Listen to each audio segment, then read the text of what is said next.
I have set before you today life and prosperity, death and adversity. Choose life. Please.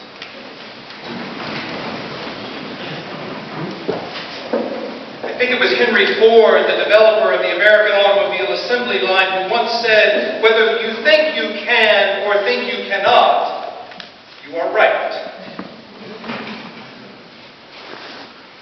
I find it a sobering thought to consider that what we think, what we believe, what we choose is what we receive.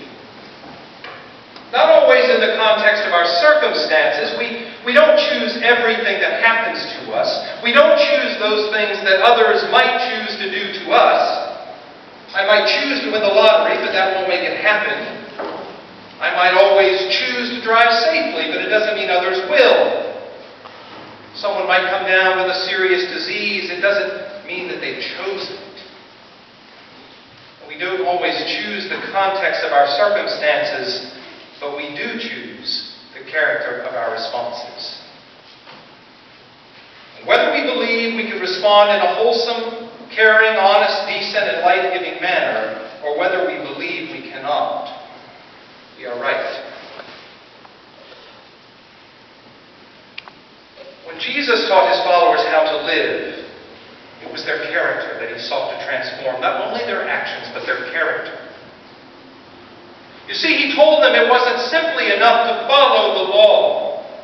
Rather, they were to choose to fulfill its deeper intentions. The law says not to murder. Jesus says, choose to give no harbor to hatred. The law says not to commit adultery. Jesus says, choose to respect another. And give no harbor to untoward thoughts in your heart.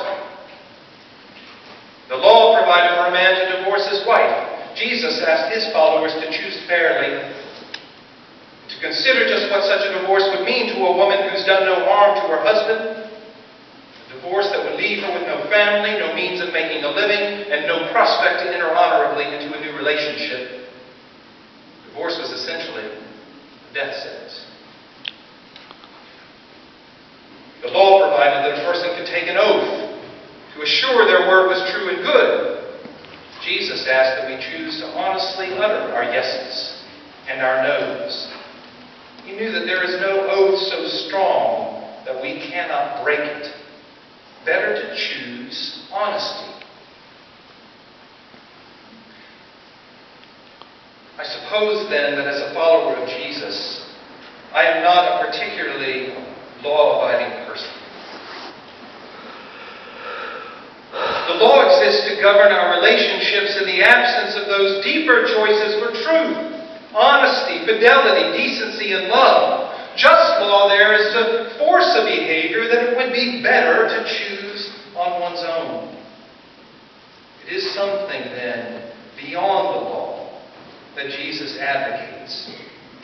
He speaks for right relationship, for the fulfillment of the better parts of our nature, for a caring response to the context we may not have chosen, but in which we live. I mean, can it be so simple, really, as to sort of understand, just as an ordinary example, that we don't observe a speed limit to prevent us from driving as fast as we want, or because we just want to follow the law. Rather, we might observe a speed limit as a means of providing the best possible situation for everyone on the road to be safe. Is it so simple to believe that in Christ, the basis of the law becomes consideration for the well-being of others? Why not? I believe it's so. For in providing that consideration for others, we live most fully into what we are being called to be. And we find our greater satisfaction as human beings. Look, we can fight. We can strive for what we want, no matter the cost to another person. We can choose to ignore a call to decency and consideration and love. We can practice the letter of the law and never fully care for another human being. We can live in loveless marriages, angry and illicit relationships and dishonest discourse.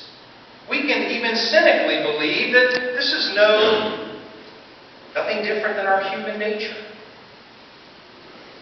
If we look around the world, we surely see that much of it is a mess. But whether we think we can live differently after the manner of Jesus or whether we think we cannot, we are right. And when we choose not to live as we've been called, what peace is there in our lives? It doesn't matter how smart we are, how powerful we are, how rich or well-educated or gifted we are. Eventually, if we would choose to live wholesomely, happily, and well, we need to realize that the commandments of Jesus to love God and to love our neighbors as ourselves are in place for our own good. They're in our best interests, and they're worthy of every effort that we make to fulfill them. And when we're stuck, when we might choose our own course, what then? Look, it's an old story, but it would do well to hear it again, or maybe for the first time for some. But the story is told about the night when a great American aircraft carrier was steaming up the English Channel. And before them they saw the flashing light of another ship coming their way. And so the lieutenant of the watch said to the signal officer, "Make signal to that ship. We're on a collision course. Suggest you alter course 10 points to the north." A few minutes later, the signal officer returned with a reply which said, "You are on a collision course, and suggest you alter your course 10 points to the south."